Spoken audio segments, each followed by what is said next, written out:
So before we get into the lesson, first I'm gonna do one of my formal rants, and the topic is something that I actually have addressed and given the answer before on stream. One time, a friend of Layla's, who's a viewer on the stream, who's someone that I've known before the stream, um, a friend of hers was having an issue with negative thoughts and wanted to know how to deal with them. And so I gave my advice, and I'll give the same advice today. I've just cleaned it up and got a little text to show on screen for it. But if you are dealing with negative thoughts, this is something that you encounter quite a lot. You don't have to stay stuck with that, and you don't have to battle those thoughts. I know one of the things that I dealt with for quite a while was feeling like it was a struggle, like I was fighting myself, like it was a war between aspects of myself, and you're not bound to experience your inner world that way. You don't have to deal with that permanently. Okay, so let me pull up the little thing I wrote. So, the first thing you should understand is that thoughts are also manifestations. Feelings are manifestations.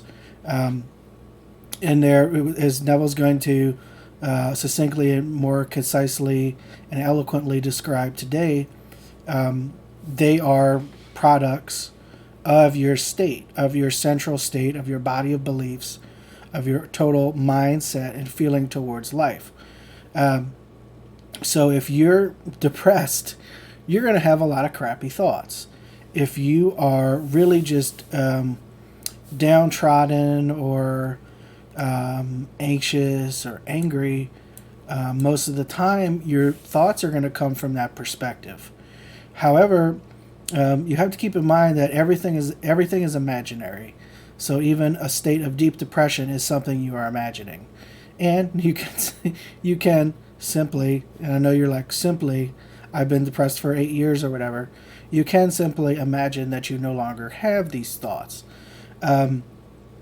So I did this when it came to ruminative thoughts. As you start to do these imaginal activities, you will see how thoughts can be a little bit different. They can be a little bit tricky because some negative thoughts are this central product, right? You're like, if you really are depressed or really are just angry at the world, angry at all the things you've created in the past, haven't accepted that they were your creation yet, it can be your overall thoughts. But what I feel like a lot of people experience, and this is what Layla's friend had been experiencing, is that they're just having negative. And keep in mind, negativity is also a something that we as humans experience. It's all neutral to God. But really, we're talking about unwanted thoughts you don't want to have, thoughts that are really masochistic for you to think.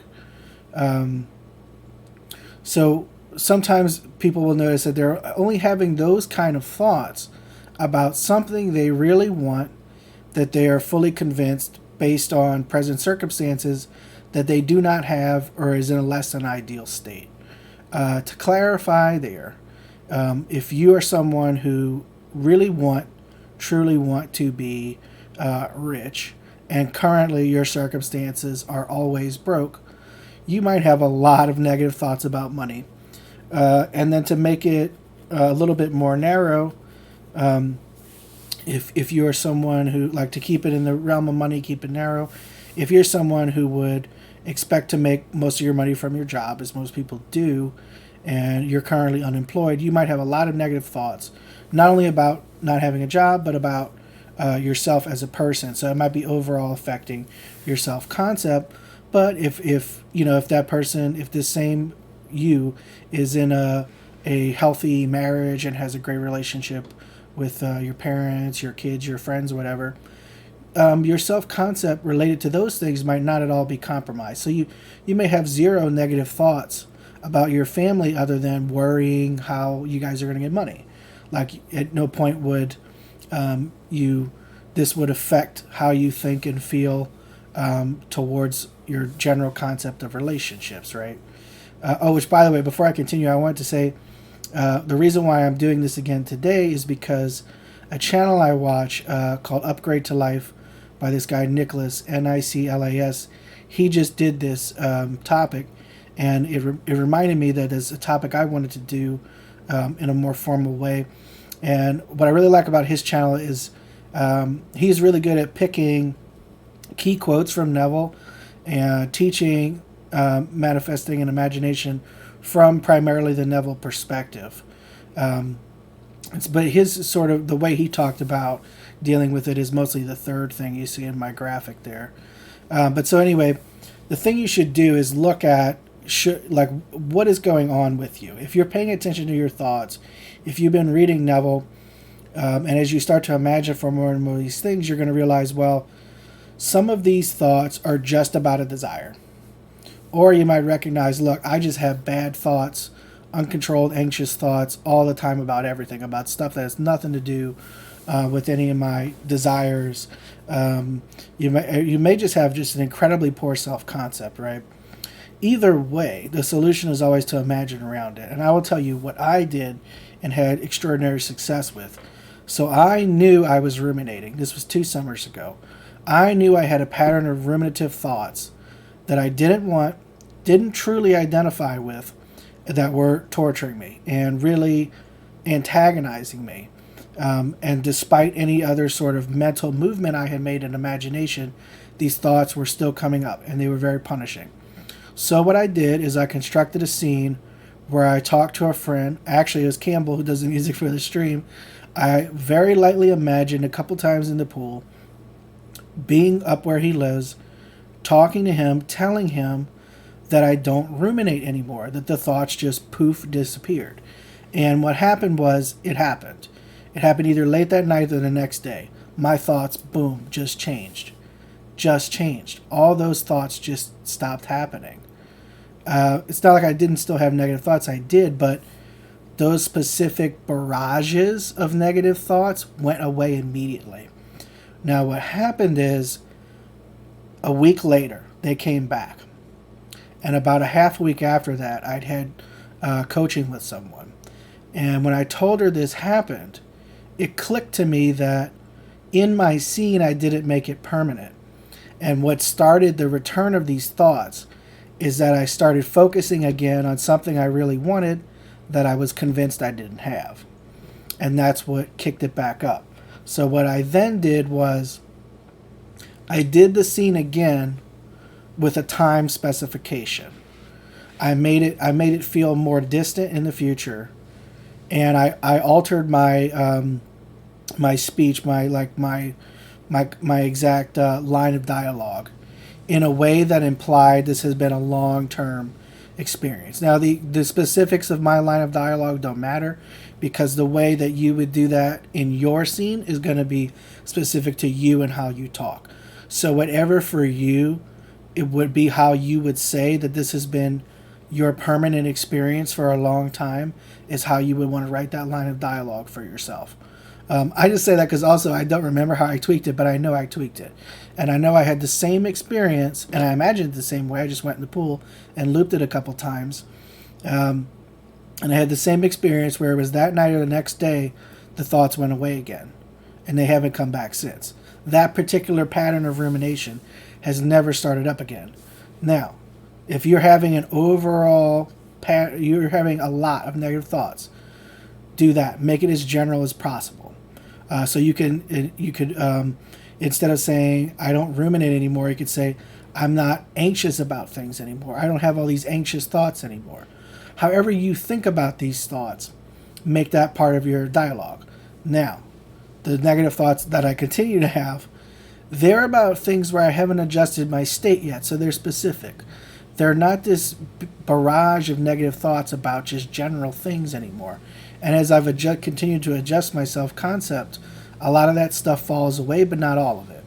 Now, what I have noticed throughout my experience in consciously imagining is that the third thing has started to happen, which is that, and this is what Nicholas talked about in his video. I highly recommend you go check him out to listen to more of how he suggests you do it, which is that if any negative thoughts come up anymore, because my self-concept is so adjusted, I naturally don't identify with them anymore. Like, without giving specifics just because they're not readily at hand, but any thoughts of like failure and being castigated or things like that, if those thoughts happen, I can totally let them go and not identify with them. I have no immediate attachment to them. They don't feel like me anymore. Um, and that's a very interesting shift. Now, to go back, when you are having, to like go back in the little text I've got up there, when you are having thoughts about a specific desire that are contrary to what you want, to the state you prefer to experience, they are coming up for a specific reason. They're coming up to help you. And I know this is something people talk about generally, but I want to try to restate it in a way where it will finally click for you, right? So when people talk about everything is for your benefit, everything is happening to bring you what you want, in the metaphorical framework of the Israelites claiming Jericho, in order for them to claim Jericho, a couple things had to happen. Moses had to die because Moses doubted God. Moses doubted his imagination. And then when they took over Jericho, everything there had to be destroyed except the things that God wanted to keep, the things that are in your final state. Everything else has to be destroyed. Now, the interesting plot twist there is there was a guy, Asher. That name means trouble. Stole for himself some things that God wanted destroyed. And God knew this, and the consequence was he told the Israelites, somebody stole my shit. You need to find out who it is, or I will not continue with you. I won't continue to protect you, to lead you to the promised land, blah, blah, blah. In other words, you're not going to get you're not going to get your manifestation. Like, you're in the city, but it's not permanent. Good luck with the trouble that you're keeping amongst you. And so they found out who it was, and they stoned him and his family and his donkey to death. And then obviously destroyed the stuff. Well, it was either stuff that God wanted destroyed or stuff that God wanted to keep. Either way, it was, the point of it is that trouble remained, and so the manifestation couldn't be complete. There, in other words, for you personally, there are troubled thoughts that you're holding on to that are not in your end state. So let's say if it's about a state where you're very successful in your career, you're very proud of your success, and you're well paid. In that state, you can't have thoughts about, well, I'm just really not as far as I want to be in my career. I'm really not making as much money as I want to make. Nobody really recognizes my work. I don't really know how I feel about my last 2 months of work. I'm not really proud of myself. I couldn't really tell my friends that I'm doing what I want to do with my life right now. Those thoughts are not at all your end state. They can't exist in your end state. They have to be eliminated. They have to be devoted, which means destroyed. They have to be devoted to the Father, destroyed, in order for you to actually be complete in your new state. Now, what is the solution to this? How do you devote these thoughts? Well, you can do it singularly. You can do it when the thoughts come up, instead of immediately trying to slap them with a counter thought or with one of your affirmations that you're barraging yourself with all the time. Instead of doing that, which can work but really doesn't work because the thoughts are going to keep coming up until you truly don't identify with them anymore, you can take that moment to say, okay, and sit with the thought, feel through it and say, okay, I'm feeling right now this, deep unworthiness related to my job, right? And feel how awful that is. Feel it. And as you're feeling it, say, I devote this thought, this feeling to God the Father. I have no more need of it in my life. I no longer want it to create. I no longer want this thought to create in my world. So you literally just sit there and consciously devote the thought. Consciously give the thought back to the Father. And what I mean by that is everything exists in eternity. The imagination contains everything. It's eternal. But on this screen of space, you're only viewing and perceiving a very extremely limited portion of all of it. of this eternal infinite, right? Because right now, look around your room, it's you're not seeing the infinite everything beyond time, right? You're seeing a very constrained singular space of time with very few objects in it. Probably only one person, or definitely one person. It's just you alone, right? So you're seeing a very, very limited representation of a being that is eternal, immortal, infinite, right? So you can choose what is and isn't represented in your current space. And you can choose that this thought is no longer represented or present at all in your space. You can give it back to eternity, and that's what you do when you devote things. So you can go through one thought at a time. And obviously this is something you'd want to do when you have a little bit more time in your day, not while you're busy doing other things. When you're busy doing other things, probably the best thing to do is just redirect your train of thought altogether, like jump to a totally different subject. Or if counter thoughts have been working for you, keep that up. But eventually you're going to have to take time with this thought and devote it. So that's one tactic. The other tactic is, the thing is, you're really not in your end state. And that's what these thoughts are telling you. When you are truly identified with your end, these thoughts just don't come up. They just really don't. So your thing is simply to imagine again. If it's a scene that you really like and have done quite a few times, you should do it again. If perhaps there is a tweak that needs to be made in the scene, like this is a very individual thing, but perhaps there's a line of dialogue you need to give yourself or the other person in the scene that would eliminate these thoughts, that would deal with these thoughts, when your scene up until now hasn't dealt with that, right? But really you just need to do your scene again, and these thoughts are going to go away. I have noticed that, and sometimes what needs to happen is you need to have a complementary scene. So if you have like a primary scene, and so you're mostly in that end state, but there's still these little group of thoughts coming up, there needs to be some sort of supplementary, complementary scene that would get rid of those. Because basically what you're doing is you're just letting go of your doubts and of your old man, of your old state. And once you've really captured this desired state, these thoughts are either not going to come up at all, or when they come up, you're going to be totally unmoved. And that's this third part, is like, you always get to choose what you identify with, which thoughts you accept as beliefs, which things that when they're presented to you, do you decide they're true or they're not true. I got a little magnet that's so perfect here, and I don't think my camera flips. Because as our cat overlord tells us, there is no truth. The only truth is your God. That's the only truth. Besides that, there is no other truth. So you get to decide what is and isn't true for you personally. If you want to know more about that, I have a great video about belief. And Neville has a really fantastic quote about belief too. Neville says, "You do not have to limit your power of belief to what your reasonable mind dictates. The choice and its limitations are entirely up to you. For all things exist in the human imagination, and it is from your imagination that your belief stems." And then I've got a little playlist about beliefs that you can listen to, where there's a couple other great quotes about it, and then just a nice little rant about me saying what is the problem with beliefs.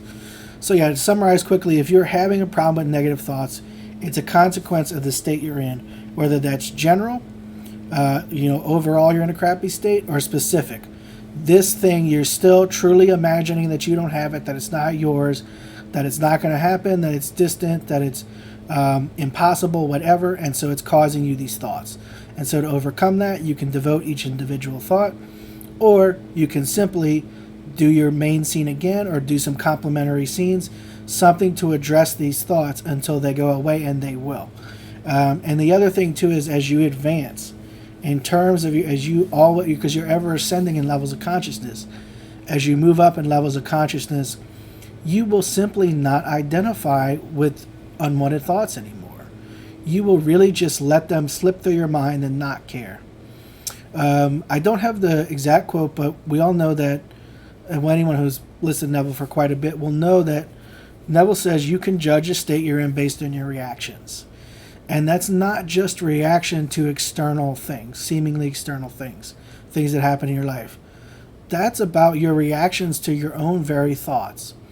So if you look at a negative thought like you're going to die alone, which is an awful thought, and you just look at that and you're like, what? And laugh, you're in a totally different state than if you look at that and brood for 2 weeks, okay? So you can tell a lot about where you're at in terms of your I am based on your reactions to your own thoughts. And the more you pay attention to these things and the more you progress in terms of successful imaginal acts, the more you're going to realize that these really are opportunities for you to make a desired change in your thinking, and then have it reflected in your future thoughts and then in your exterior world. I do understand what it's like to be in a state where you feel like that's never going to end, where you feel like you're never going to get to the other side, whether that's on a specific thing or just life in general. But you really can and do get there. You do just have to persist. And what do you persist in? You persist in your own happiness. You persist in your own belief in yourself that you can have, do, and be absolutely anything you want because you can. All right, we're going to take a little quick 5-minute break, and then I'm going to come back with today's lecture. And I probably will have to take a break midway through, but we are going to finish it today because there's only 8 pages left. All right, yeah, I'll be right back. You guys will listen to some music while I'm gone.